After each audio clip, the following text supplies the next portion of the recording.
Pilathara Pappinisseri KSTP റോഡിലെ കണ്ണപുരം പാലം വീണ്ടും അപകട ഭീഷണിയിൽ. അപ്രോച്ച് റോഡിൽ രൂപപ്പെട്ട വലിയ കുഴികൾ ദിവസേന അപകടങ്ങൾക്ക് വഴിവെക്കുകയാണെന്ന് നാട്ടുകാർ ആരോപിക്കുന്നു. ശാശ്വത പരിഹാരം ആവശ്യപ്പെട്ട് പ്രതിഷേധവും ശക്തമാവുകയാണ്. പിലാത്തറ പാപ്പിനിശ്ശേരി KSTP റോഡിലെ കണ്ണപുരം പാലത്തിന്റെ അപ്രോച്ച് റോഡിൽ രൂപപ്പെട്ട വലിയ കുഴികളാണ് യാത്രക്കാരെ ആശങ്കയിലാക്കുന്നത്. ഒരു മാസം മുൻപ് രൂപപ്പെട്ട കുഴികൾ താൽക്കാലികമായി നികത്തിയെങ്കിലും വീണ്ടും റോഡ് തകർന്നതോടെ അപകട സാധ്യത വർദ്ധിച്ചിരിക്കുകയാണ്. ഇരുചക്ര വാഹനങ്ങൾ അടക്കം നിരവധി വാഹനങ്ങൾ ഇവിടെ നിയന്ത്രണം വിട്ട് അപകടത്തിൽപ്പെടുന്നത് പതിവാണെന്ന് നാട്ടുകാർ പറയുന്നു. രാത്രികാലങ്ങളിൽ ആവശ്യത്തിന് തെരുവ് വിളക്കുകളില്ലാത്തതും അപകട ഭീഷണി ഇരട്ടിപ്പിക്കുകയാണ്. കാൽനട യാത്രക്കാരും ഏറെ ഭീതിയോടെയാണ് ഇതുവഴി സഞ്ചരിക്കുന്നത്. പ്രശ്നത്തിന് ശാശ്വത പരിഹാരം കാണുന്നതിൽ അധികൃതർ അനാസ്ഥ തുടരുകയാണെന്ന് ആരോപിച്ച് കഴിഞ്ഞ ദിവസം നാട്ടുകാർ പാലത്തിന് സമീപം വാഴ നട്ട് പ്രതിഷേധിച്ചിരുന്നു. അധികൃതരുടെ അനാസ്ഥ മൂലമാണ് അപകടങ്ങൾ ആവർത്തിക്കുന്നതെന്നാണ് നാട്ടുകാരുടെ ആരോപണം.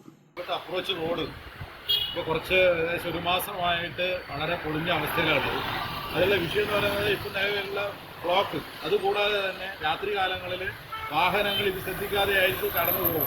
അപ്പോൾ വലിയൊരു അപകടം ഒഴിവാക്കാൻ വേണ്ടി അധികൃതർ എത്രയും പെട്ടെന്ന് മുൻകൈയെടുത്തുകൊണ്ട് പരിഹാരം ഉണ്ടാക്കണമെന്നാണ് നമ്മുടെ ഏറ്റവും പ്രധാനപ്പെട്ട ആവശ്യം. കണ്ണപുരം പാലമാണിത്.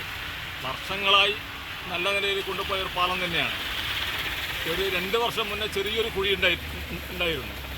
മാത്രമല്ല ഇതിൻ്റെ അടി മൊത്തം കുഴിയായിട്ടാണ് ഉള്ളത്. പല പ്രാവശ്യം ഇവർ ടാർ ചെയ്തപ്പോൾ വീണ്ടും അടിയിലേക്ക് പോകുന്ന കാഴ്ചയാണ് കാണുന്നത്. സ്ഥിരമായിട്ടൊരു സംവിധാനം ഉണ്ടാക്കാത്ത കാലത്തോളം ഇനി എപ്പം ഈ അപകടം ഉണ്ടാകാൻ സാധ്യത.